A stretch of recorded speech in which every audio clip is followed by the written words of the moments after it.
आज आपण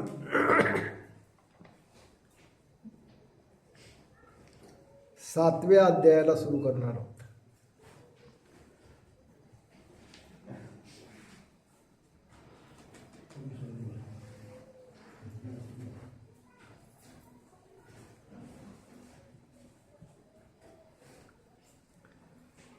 सातव्या अध्यायाचं नाव आहे ज्ञान विज्ञान योग.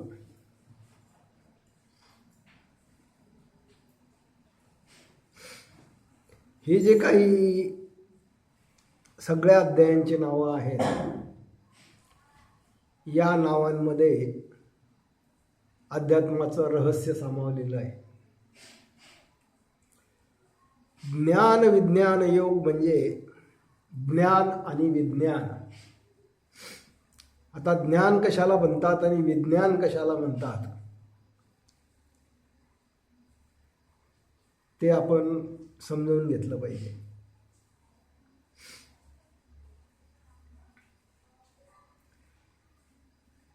जे अनुभवाला येतं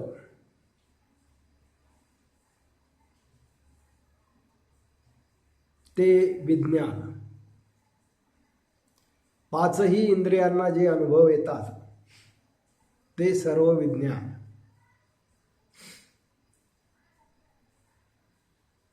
जे अनुभवाला येतं, अनुभव नेहमी पदार्थाचा येत असतो, पंचभूतांचा येत असतो. आणि म्हणून फिजिक्सला पदार्थ विज्ञान म्हणतात.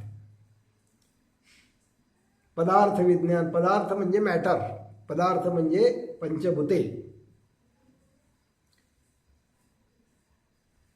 हे जे काही आपल्याला सगळं दिसतं, अनुभवाला येतं, हे सगळे पंचभूत आहेत. कारण की आकाश, वायू, तेज, आप आणि पृथ्वी हे 5 मूळ पंचमहाभूत आहेत. आणि मग संपूर्ण सृष्टी या पंचमहाभूतांच्या विविध प्रमाणातल्या मिक्सिंगमुळे निर्माण होते. कोणतीही गोष्ट घेतली तरी त्यात पंचमहाभूतांपैकी काही महाभूत असतातच. पंचमहाभूतांशिवाय अस्तित्व निर्माण होत नाही. पंचमहाभूतांशिवाय पदार्थ निर्माण होत नाही. पंचमहाभूतांशिवाय मॅटर निर्माण होत नाही.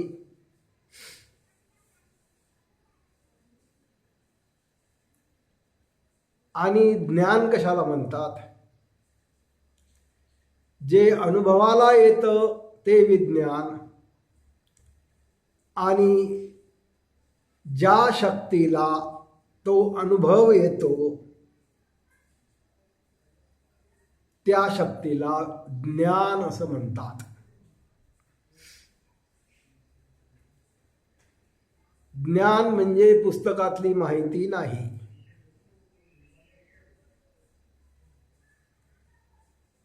ज्ञान म्हणजे ऐकून मिळालेली माहिती नाही, वाचून मिळालेली माहिती नाही. ज्ञान म्हणजे एक अशी शक्ती की ज्या शक्तीला समजतं, कळतं. कळणं, समजणं, उमजणं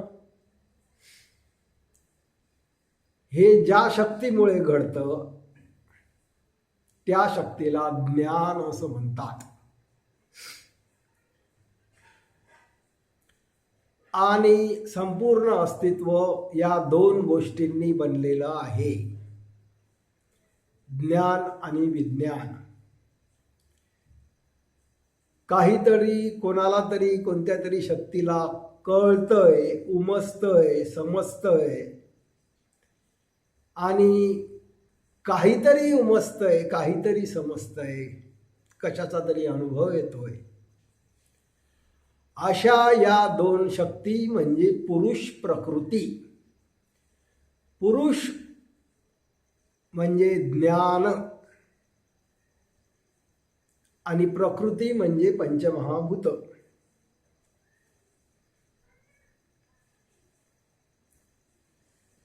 आता याच्यातही ज्ञान एकाच प्रकारचं नाही, ज्याच्यामुळे कळतं, समजतं, उमजतं. ते ज्ञानही 5 प्रकारचं आहे.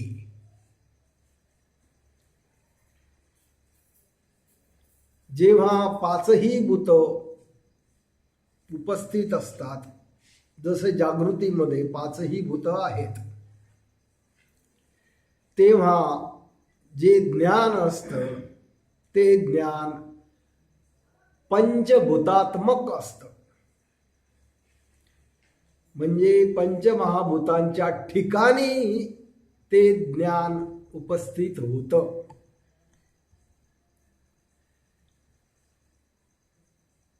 याचं असं कारण आहे की पंचमहाभूत ही स्वसंवेद्य आहेत, कॉन्शियस आहेत. कारण की पंचमहाभूत ही ब्रह्मापासून उत्पन्न झालेली आहेत आणि ब्रह्म हे स्वसंवेद्य आहे, आपल्यालाच जाणणारं, स्वतःच स्वतःला जाणणारं असं जे तत्व आहे त्याला ब्रह्म म्हणतात.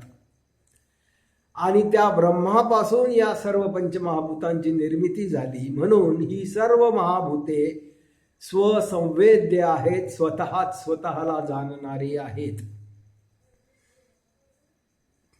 आणि नेमकं हेच आपल्याला माहिती नाही. आपल्याला असं शिकवलं गेलंय की जाणणारा कोणीतरी वेगळा आहे, द्रष्टा वेगळा आहे. जागृतीला जाणणारा द्रष्टा जागृतीपेक्षा वेगळा आहे. स्वप्नाला जाणणारा द्रष्टा स्वप्नापेक्षा वेगळा आहे. सुषुप्तीला जाणणारा द्रष्टा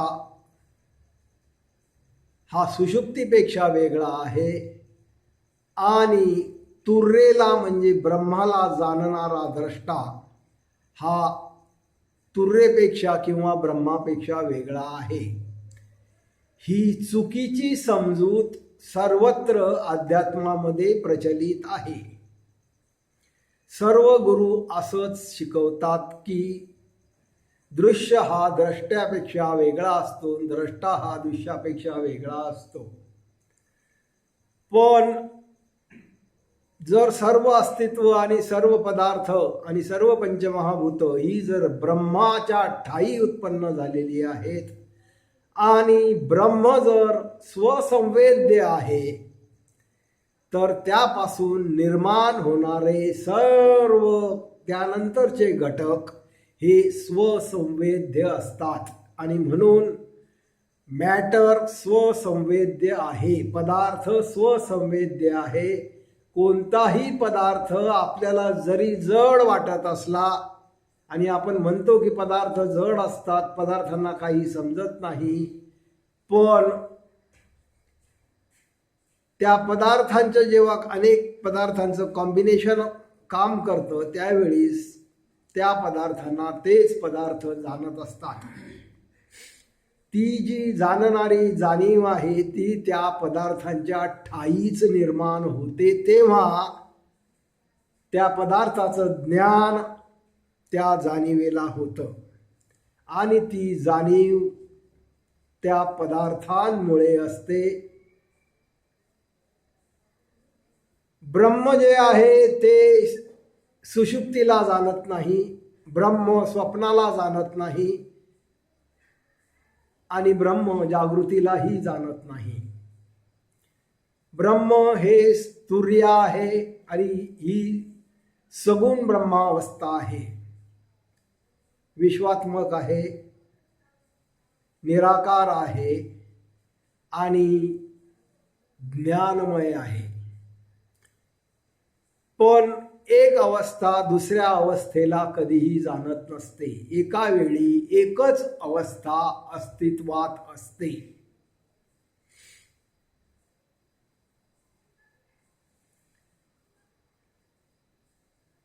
जेव्हा स्वप्न पडतं तेव्हा जागृतीची जाणीव राहत नाही,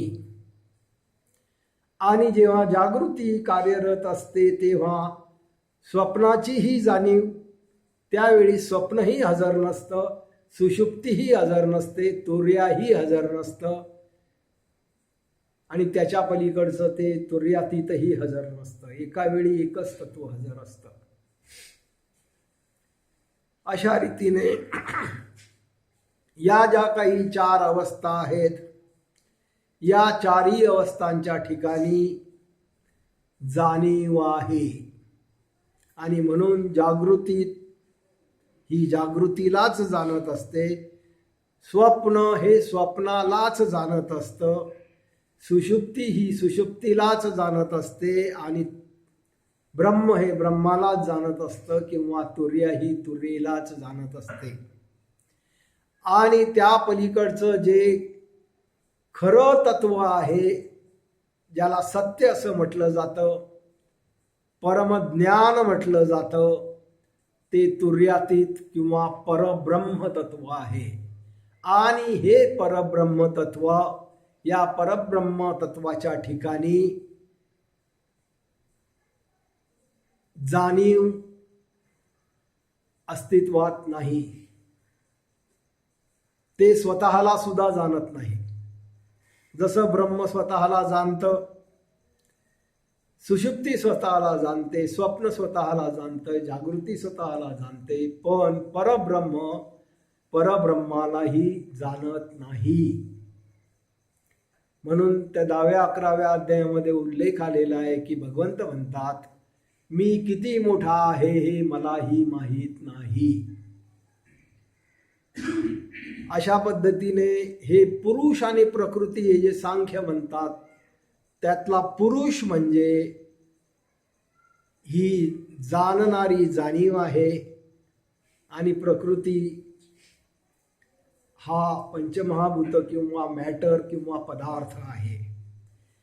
आणि अशा या दोघांच्या अस्तित्वाने ते दोघं जेव्हा एकत्र काम करतात तेव्हा सृष्टीचा आभास निर्माण होतो. आणि हा सर्व जे काही आहे तो आभास आहे, ते खरं नाही. जसं स्वप्न खरं नसतं, स्वप्न पडत असतं तेव्हा स्वप्न खरं वाटतं, पण जागं झाल्यावर स्वप्नाला अस्तित्वच नसतं हे आपल्या लक्षात येतं.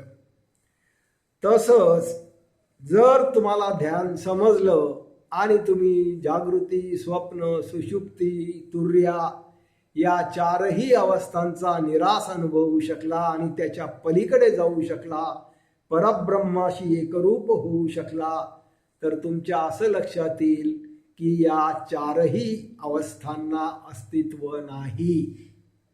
या अस्तित्वातच नाहीत. स्वप्न जसं भास आहे तशा या 4ही अवस्था भास असतात. पण ही जाणीव आपल्याला नाही, हे आपल्याला माहिती नाही, हेच अज्ञान आहे. आपल्यालाच कशाला अजून सायन्स इतकं पुढे गेलेलं आहे असं म्हणतात, पण सायन्सलाही पदार्थाच्या ठिकाणी, मॅटरच्या ठिकाणी कॉन्शियसनेस आहे याचा पत्ता नाही. आता त्यांचं लक्ष गेलेलं आहे ना, आता ते विचार करायला लागलेले आहेत. परंतु या पूर्वीचं संपूर्ण फिजिक्समध्ये कुठेही कॉन्शियसनेसचा उल्लेख नाही, किंवा विज्ञान कधीही कॉन्शियसनेसचा विचार करत नाही. कॉन्शियसनेस हा विज्ञानाचा विषय नाही. ती जाणीव, ते जाणणारं तत्व हा सायन्सचा विषय अजून तरी झालेला नाही. आणि अशा रीतीने ज्यांना बेसिक गोष्टच माहिती नाही त्यांना आपण शास्त्रज्ञ म्हणतो, त्यांना आपण फार मोठे सायंटिस्ट आणि फार विद्वान आहे असं समजतो. पण खरे विद्वान आपले संत होते. आणि त्या संतांनी हे 5,000 10,000 वर्षापूर्वी लिहून ठेवलेलं आहे की दृश्य आणि द्रष्टा भिन्न नसतो, दृश्याच्या सोबतच द्रष्टा असतो. परवाच्या दिवशी व्हॉट्सअपच्या आपल्या ग्रुपवर ते एक चित्रासंबंधी मी चिंतन टाकलं होतं की ज्याच्यामध्ये एक अशी उभट बरणी दिसते मातीची, मातीचं भांड, त्याला 2 दिवे लटकवलेले आहेत आणि त्या दिव्याच्या प्रकाशात त्या भांड्याचा पृष्ठभाग, त्या भांड्याची सरफेस दिसते आहे. हे जे काही चित्र आहे ते चित्र आणि त्या चित्रासोबतच कृष्णमूर्तींचं एक स्टेटमेंट आहे आणि ते स्टेटमेंट म्हणजेच ते चित्र आहे. चित्ररूपाने कोणीतरी ते स्टेटमेंट तिथे ज्याला समजलं त्यांनी ते चित्र तयार केलं आणि ते चित्र स्टेटमेंटसह टाकलं. पण सामान्य माणसाला त्या चित्राचा अर्थ कळू शकत नाही आणि म्हणून एका साधकाने प्रश्न विचारला होता की हे जे काही चित्र आहे या चित्राचा जे कृष्णमूर्तींच्या स्टेटमेंटशी संबंध कसा आहे, या चित्राचा अर्थ काय आहे हे कृपया एक्सप्लेन करा. आणि त्याच्यावर मग मी ते एक भलं मोठं चिंतन टाकलं आणि ते चिंतन म्हणजे दुसरं तिसरं काही नसून ज्ञान विज्ञान योग आहे. ते जे काही उभट बरणी भांड आहे ते मातीपासून बनलेलं आहे, म्हणजे ते पंचभूतांपासून बनलेलं आहे आणि त्या दिव्याचा प्रकाश म्हणजे जाणीव आहे आणि त्या जाणीवेला ते भांड अनुभवाला येत आहे. द्रष्ट्याला ते दृश्य उमजत आहे, कळत आहे असा त्या चित्राचा अर्थ. आणि मग त्याचा जो काही सखोल अर्थ आहे तो आपण या अध्यायामध्ये बघू. संपूर्ण अध्यात्म हे या 2 बाबीवरच आधारलेलं आहे, ज्ञान आणि विज्ञान. अनेक चिंतनांमध्ये मी हा विषय गेल्या 4 वर्षात मांडत आलेलो आहे. कोणी त्याला द्रष्टादृश्य म्हणतं, कोणी त्याला पुरुष प्रकृती म्हणतं, कोणी त्याला नामरूप म्हणतं, कोणी त्याला माइंड मॅटर म्हणतं, कोणी ज्ञाता ज्ञेय म्हणतं, कोणी क्षर अक्षर म्हणतं, कोणी क्षेत्र क्षेत्रज्ञ म्हणतं. असे 5-25 शब्द गीतेत आणि ज्ञानेश्वरीत याच्यासाठी निरनिराळ्या अध्यायात वापरलेले आहेत आणि सर्व अध्यायामध्ये याच गोष्टीची चर्चा आहे. शब्द वेगवेगळे आहेत त्याच्यामुळे असं वाटतं की सगळे अध्याय वेगळे आहेत, पण तसं नाही. सगळेचे सगळे अध्याय अगदी सारखे आहेत आणि हे सगळं आपल्याला ध्यान समजलं तरच कळतं. बुद्धीच्या साह्याने, तर्काच्या साह्याने हे कळल्यासारखं वाटेल, पण ते खऱ्या अर्थाने कळलेलं नसतं. आणि म्हणून ध्यान म्हणजे काय याबाबत जे आपण काही चिंतनं लिहिलेली आहेत ती चिंतनं अत्यंत काळजीपूर्वक अभ्यासली गेली पाहिजे. असा जर काळजीपूर्वक अभ्यास केला तरच ध्यान समजेल आणि तरच ज्ञानेश्वरी समजेल. अन्यथा सगळं वरवरचा अभ्यास राहील. आणि ही गोष्ट आपल्या हृदयात शिरावी, आपल्या अंतरंगात शिरावी, आपल्याला समजावी म्हणून माऊलीने ही गोष्ट 18ही अध्यायामध्ये मांडली आहे. आणि 18व्या अध्यायामध्ये माऊली स्पष्ट सांगते की मी 18ही अध्यायामध्ये एकच गोष्ट सांगितलेली आहे. मी या निरनिराळ्या अध्यायात निरनिराळं बोललेलो नाही, एकच बोललेलो आहे. आणि या 18ही अध्यायात मी एकच बोललेलो आहे. हे ज्याला समजलं त्याला गीता समजली, त्याला ज्ञानेश्वरी समजली. आणि जर या 18ही अध्याय वेगळे वेगळे वाटले तर गीता ही समजलेली नसते आणि ज्ञानेश्वरी ही समजलेली नसते. भगवंताने 18व्या अध्यायात असंही म्हटलं की जे 4 मार्ग मी सांगितले ते 4ही मार्ग एकच आहेत. आणि हे 4ही मार्ग एकच आहेत हे ज्याला समजलं त्यालाच ज्ञानेश्वरी समजली.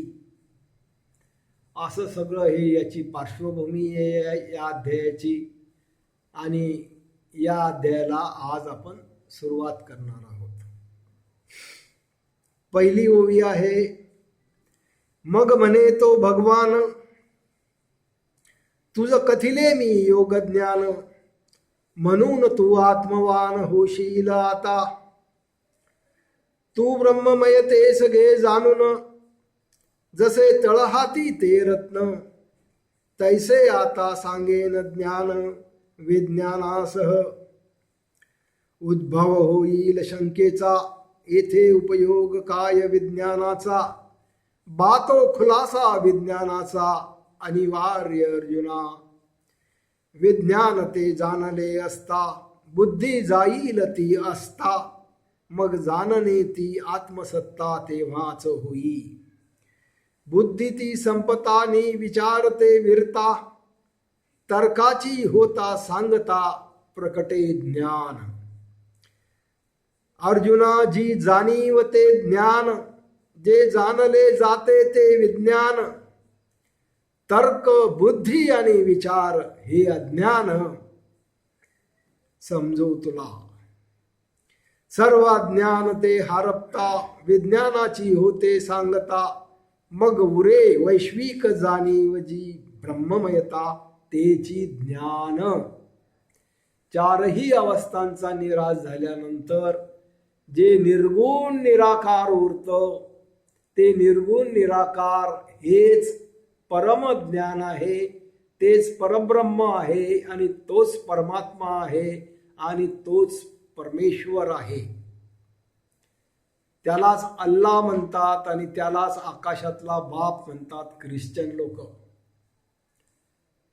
जिथून सृष्टीची उत्पत्ती होते, सर्व सृष्टीचा बाप, सर्व सृष्टीचं मूळ म्हणजे हे निर्गुण निराकार तत्व आहे, जे परमज्ञान आहे. ज्ञान ते प्राप्त होता द्वैताची संपते सत्ता. मी तूपणाची भेदता संपून जाई. ऐसे ते गूढ ज्ञान आता मी तुझला सांगेन. मग होईल निरीच्छ मन तुझे अर्जुना. हजारात कोणी एकला प्राप्त होई या ज्ञानाला. जयाच्या त्या धैर्याला तोड नाही. कारण की हा जो 4 अवस्था निरासाचा प्रवास आहे, तो प्रवास घडत असताना जेव्हा स्वप्नातून सुषुप्तीत प्रवेश होतो तेव्हा आत्यंतिक पराकोटीचं भय प्रकट होतं.